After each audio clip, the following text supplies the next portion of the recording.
Hello everyone, good morning. কেমন আছো তোমরা সবাই? আশা করছি খুব ভালো আছো, আমরাও ভালো আছি। নতুন একটা ব্লগে অনেক অনেক স্বাগত, অনেক অনেক ভালোবাসা। তো আমি তো ব্রাশ করে নিয়ে এখানে না বসে আছি এই দরজার সামনে, কারণ মামামকে অনেকক্ষণ ধরে রাখছি, কিছুতেই শুনছে না, উঠতেই চাচ্ছে না। তো কি আর করব, তো ভাবলাম কি মামাম ঘুম থেকে উঠুক, ওকে ডেকে তুলি। আর বালতিতে করে না আমি জলও নিয়ে এসেছি, যাতে মামামকে ব্রাশ করিয়ে দিব। দেখি, এই যে দেখো ব্রাশ নিয়ে এসেছি, বালতিতে জল নিয়ে এসেছি, ওকে ব্রাশ করিয়ে দেবো। আর লাইট জ্বালিয়ে দিয়েছি যাতে ও তাড়াতাড়ি ঘুম থেকে উঠে যায়, তবুও টেরেই পাচ্ছে না। অনেকক্ষণ ধরেই ডাকছি, কিছুতেই টের পাচ্ছে না, মানে ঘুমিয়েই যাচ্ছে। তো আমাদের যেহেতু গ্যাস শেষ হয়ে গিয়েছে, তোমরা হয়তো অনেকেই ভাববে যে এত তাড়াতাড়ি গ্যাস সিলিন্ডার শেষ হয়ে যায়। দেখো, যেহেতু আমাদের দোকান আছে, দোকানেই আমাদের কিন্তু দুটো করে সিলিন্ডার লাগে। তো দোকানের একটু সিলিন্ডারে একটু গ্যাস বেঁচে গিয়েছিল, তো সেটাই আর কি এখানে আমাকে এনে দিয়েছিল। আর সেটাতেই আমি কিছু মানে অল্প স্বল্প রান্না করছি। কালকে যখন আমি ভাত বসিয়ে দিয়েছি সকালের মামামের জন্য, মামা আর আমার জন্য আর কি, ভাত আর হচ্ছে সবজি, তখনই আর কি সবজিটা বসাতে গিয়েই শেষ, গ্যাস শেষ। তো তার জন্য ভাবলাম যে আমার একটা শখের জিনিস, অনেক দিন ধরে ভাবি যে নিয়ে আসবো করে, তবে নিয়ে আসা হচ্ছেই না। তো ফাইনালি কালকে গিয়ে কিন্তু আমি নিয়ে এসেছি, আর সেটা তোমাদের সঙ্গে শেয়ারই করতে পারিনি। তো চলো শেয়ার করে নিই কী নিয়ে এসেছি। আর এই যে দেখুন মিঠাই, শোনু শোনু এরই পাচ্ছে না। চলো ব্যাক ক্যামেরাতে দেখাচ্ছি কী নিয়ে এসেছি। তো আমি একটা ইন্ডাকশান ওভেন নিয়ে এসেছি। তো কালকে ফাইনালি কিন্তু আমরা চা বানিয়ে খেয়েছি। তো আজকে এখন এই যে চা বানাবো, তবে ভয় লাগছে আবার যদি লাইন চলে যায় তাহলে তো আর হবেই না। তো এই যে এই জিনিসটা নিয়ে এসেছি, অনেক দিনের স্বপ্ন যে একটা ইন্ডাকশান ওভেন নেবো করে নেওয়াই হচ্ছিল না। তো কালকে এই যে নিয়ে এসেছিলাম। এই যে স্বপ্নগুলোকে যদি এরকমভাবে পূরণ করতে পারি, তবে এর থেকে বেশি খুশি আর কোনো কিছুতেই লাগে না।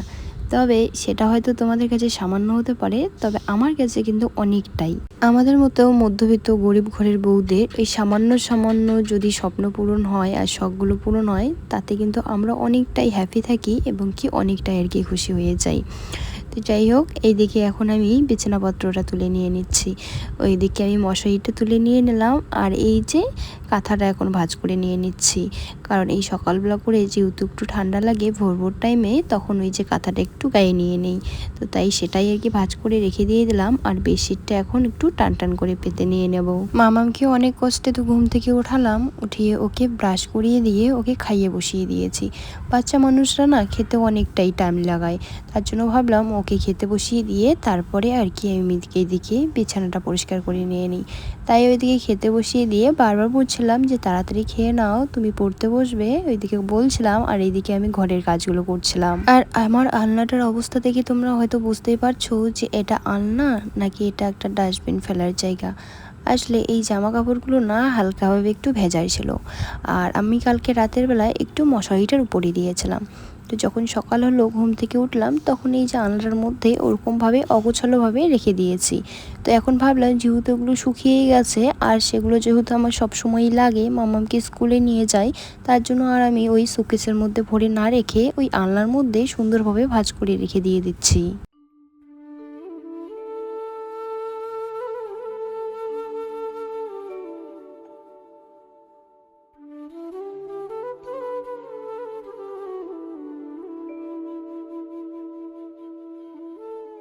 আলনাটা ভালো করে গুছিয়ে নিয়ে এখন আমার জন্য ওই চা বানিয়ে নিচ্ছি। কালকে কিন্তু আনার পরে ফাইনালি আমরা সবাই মিলে একসঙ্গে বসে চা খেয়ে নিয়েছি। তো আজকে আমার জন্য ওই 1 কাপ চা বানিয়ে নিচ্ছি। তবে 1 কাপ চা বানাতে গেলে না 2 কাপ চা হয়ে যায়, কারণ 1 কাপ চায়ের জল আমি সেভাবে দিতেই পারি না, আর আমার আইডিয়াও হয় না।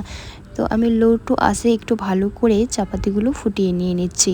কারণ আমি যে দোকান থেকে আর কি নিয়েছিলাম, সেই দোকানদার দাদাটা ভালোভাবে আমাকে দেখিয়ে দিয়েছে যে কীরকমভাবে মানে কতটুকু মানে দুধ চাল দিলে বা চা বানালে কতটুকু আঁচ দিতে লাগবে, কত পাওয়ার দিতে লাগবে, সেটা আমাকে ভালোভাবে কিন্তু বুঝিয়ে দিয়েছিল। এবং কি এর আগেও কিন্তু আমি ইউজ করেছিলাম, যেহেতু আমার বড় ননাস আছে, ওনাদেরটা রেখে গিয়েছিল, তখন কিন্তু মাঝে মাঝে ইউজ করেছি। তবে যেহেতু সব সবের সব কিন্তু এক হলেও সব কিছুর কিন্তু কোয়ালিটি এক হয় না। এটার একটু কোয়ালিটিটা আলাদা আর ওটার কিন্তু কোয়ালিটিটা আলাদা ছিল। বসে বসে চাটা খেয়ে নিয়ে মামামকে একটু পড়া দেখিয়ে দিয়ে এখন এই যে আমি উঠানটা ঝাড় দিয়ে নিচ্ছি। যেহেতু বাইরে কিন্তু বৃষ্টি হয়েই চলেছে যখন থেকে আর কি ঘুম থেকে উঠেছি, তবে ভাবলাম যে পরে ঝাড় দিয়ে নিই। তো দেখো এখন কিন্তু একটু বৃষ্টিটা কমেছে, তাই এখন ভাবলাম ঝাড়টা দিয়ে নেব। তবে উঠানের মধ্যে কিন্তু ওই পাতা নোংরা বেশি একটা আবর্জনা নেই, তবে বাসি উঠোন আর বাসি বাইরে তো পাতা না থাকলেও তোমাকে ঝাড় দিতেই হবে, তাই না? তাই ওভাবেই আর কি ঝাড় দিয়ে নিচ্ছি। তোমাদের সঙ্গে বক বক করতে করতে ওই দিকে কিন্তু আমার উঠানটা ঝাড় দেওয়া হয়ে গেল। এখন চলে আসলাম আমি বাইরের দিকে। আর বাইরের দিকে এসে আগে গেটটাই খুলে নিয়ে নিলাম। বৃষ্টির জন্য জানো তো গেটটাও খোলা হয়নি, তাই গেটটা আগে খুলে নিয়ে তারপরে এই যে এখন বাইরের দিকে ঝাড় দিতে আমি চলে যাচ্ছি। আমাদের উঠানটা না খুবই ছোট, আগে বড় ছিল, তবে যেহেতু আমাদের ঘরটা যবে থেকে তুলেছি, মানে আমাদের এখানে কিন্তু ঘর ছিল না, মানে যখন টিনের ঘরটা তুলেছিলাম কাঁচা ঘর ছিল তখন থেকে আর কি উঠানটা ছোট হয়ে গিয়েছে। তবে বাইরেটা কিন্তু আমাদের অনেকটাই বড়, মানে চারিদিকে অনেকটা আর কি ঝাড় দিতে হয়। আর তার মধ্যে পাতা পড়ে যদি ভর্তি হয়ে থাকে তখনও অনেকটাই টাইম লেগে যায়। যেহেতু বৃষ্টি হচ্ছিল, হাওয়া হয়নি, তার জন্য কিন্তু পাতা পড়েনি।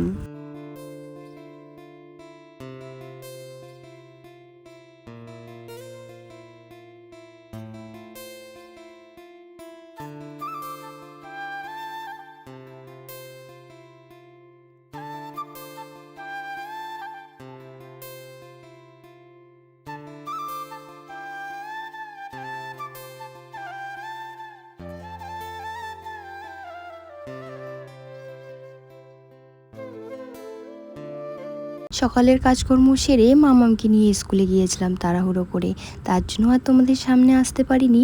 একদম দুপুরবেলা তোমাদের সামনে হাজির হয়ে এসেছি। তো এই যে দেখো দুপুরে রান্না হয়েছে, এইদিকে চিকেন আর তার সঙ্গে হয়েছিল কাঁকরোল ভাজা।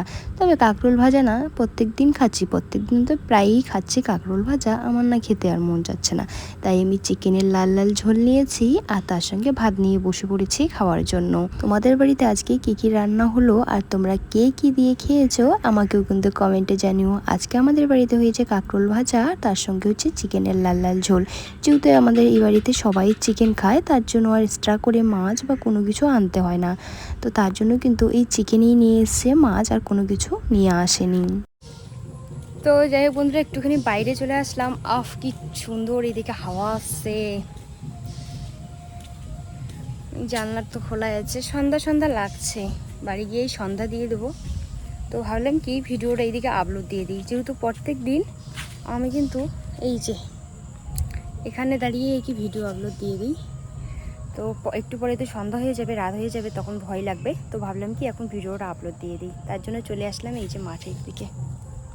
আমাদের বাড়িটা হচ্ছে চারিদিকে মাঠ, এই যে দেখো চারিদিকে মাঠ। এটা হচ্ছে মানে যেটি শিশুরি বর্মা যে আছে ওনাদের বাড়ি ঠাকুর ঘর, এটা হচ্ছে আমাদের বাড়ি। চারিদিকে মাঠ, আর মাঠের মাঝখানে হচ্ছে আমাদের বাড়ি। এই দেখো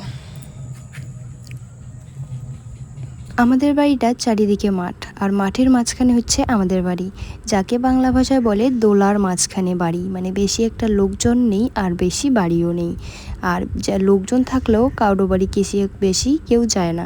তো যাই হোক ভিডিওটা আপলোড দিয়ে চলে এসেছি বাড়িতে এসে এখন মামামের জন্য এই যে দুধ গরম করে নিয়ে নিচ্ছি। তো যাই হোক বন্ধুরা, আমি ভিডিওটা এখানেই শেষ করছি। যদি ভিডিওটা ভালো লাগে লাইক কমেন্ট করে দিও আর চ্যানেলটিকে সাবস্ক্রাইব করে দিও। তোমরা সুস্থ থেকো, ভালো থেকো।